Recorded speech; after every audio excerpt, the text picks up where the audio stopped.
Hi, this is Martin McCabe, and this is my part of the screencast for mine and David's game Quiz Battle. So, basically, I'm not really sure what we're supposed to be doing in this screencast, so what I'm going to do is talk through what I done on this document. So, I'll start off with the overview of our game. It's not a normal style mode where you're battling against monsters or other players. In our game, you battle other players in a quiz. So, when you're playing the game itself, there won't be any enemies asking. The game will be asking questions, and if you're by yourself, you have to answer them. Or if you're with a player, you're kind of battling the player to see who answers first. So, when the game asks a question, there'll be multiple choice answers A to D, and you get a small amount of time to answer, 10 to 15 seconds. And the first person to answer wins. But if both players answer within almost instantaneously, the experience points gained will be split between the two players. Okay, so that's the main overview of the game. Well, that's what you do, but the aim of the game is to get from the start to become the quiz master at the end of the game. So the idea for the game was Dave's, but when we were doing this document, we realized we didn't have enough depth from what we had met up before to discuss. So we talked on Skype during the document to bounce ideas off each other and to get more detail. So if I scroll down, I came up with the what would you call it, the handlers. I decided that we should have 4, so that would be the connection handler that handles players logging in and out. It will be the lobby handler where players go before they join the main game or PvP. Then there's the main game handler and the PvP handler. I also wrote about the basic lib for the libraries that we'll be using basic lib, soccer lib, and thread lib. But I went through the basic lib stuff because that's what I had covered before.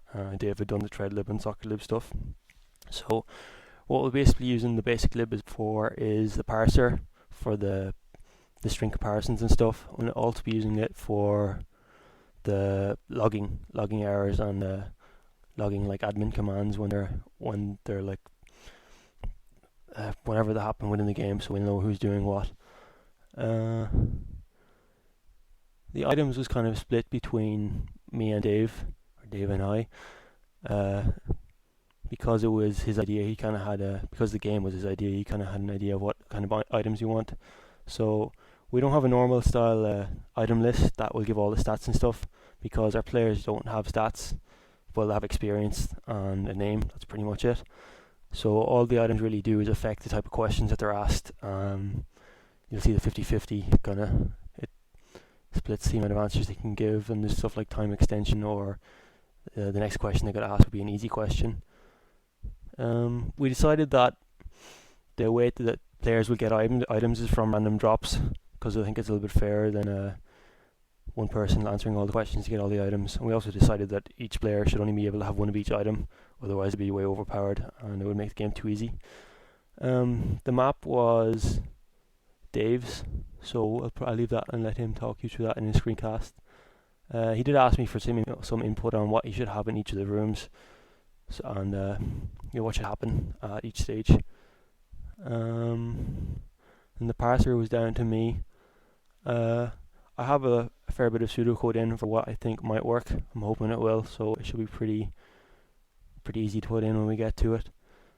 So what I said was basically the parser should allow for the users to make mistakes when they're entering in commands, and it should be able to like decipher multiple different inputs for one command. So like to get your inventory, it could be /inventory or /inv, and the parser should hopefully be able to accommodate for that.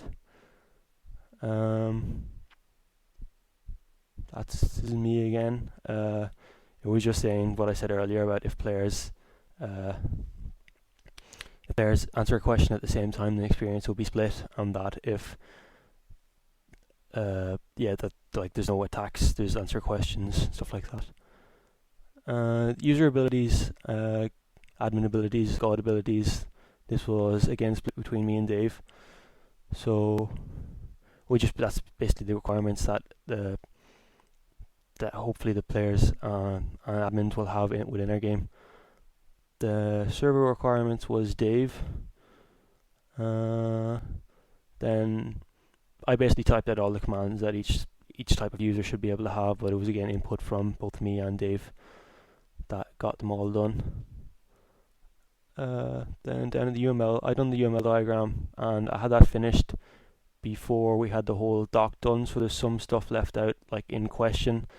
The question class, it doesn't have a thing for topic or difficulty of questions. But Dave was saying that because each room has a question list, that we don't really need topics. We'll just have, like, within a room there'll be a specific set of questions, and then the next room would have another set of questions. So we might be able to get away with it having an actual topic. But then again, I'm just after thinking there that we have an item that allows you to switch topics, so I might have to stick that in. But it shouldn't be too big of a deal. Yeah, I think that's everything. Dave will go over what I haven't covered in his screencast, so I'm hoping that's good enough. Thank you.